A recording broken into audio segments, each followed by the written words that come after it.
السلام عليكم. لو عايزة تحافظي على الحوض بتاعك وترجعيه زي ما كان جديد بالظبط، بمكونات سهلة وبسيطة. كان معايا هنا معجون أسنان، ضفت عليه كيس من البيكنج باودر عادي، مش كيس كامل، يعني ممكن حاجة بسيطة منه، نص الكيس مثلا.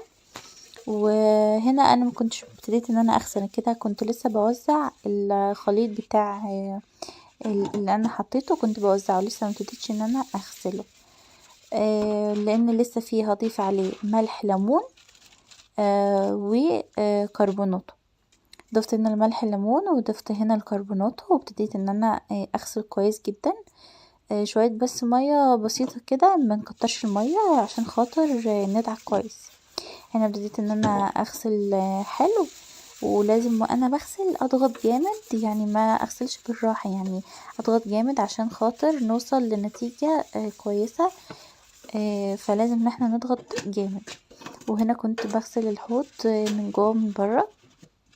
اهم اصلا حاجة تكون نضيفة عندي في المطبخ بتاعك هو الحوض، لازم دايما يكون نضيف. فانا الحوض بتاعي عشان دايما بغسله، فهو في الاول مش باين ان هو متبهدل قوي.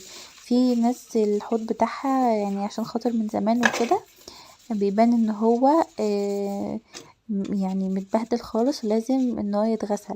فدايما بنغسله مثلا بالمية وبالصابون وعادي ما بيفرقش، بالعكس بيفضل لونه يعني كأنه اصفر كده، مش بيدي اللمعة.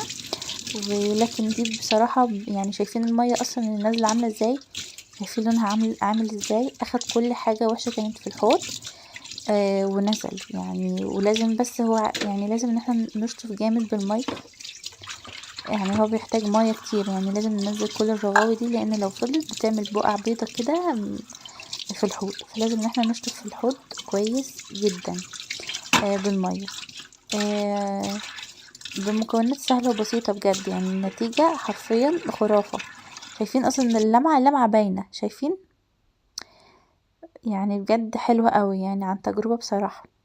ولو عجبكم الفيديو ما تنسوش الاشتراك في القناة، وشكرا.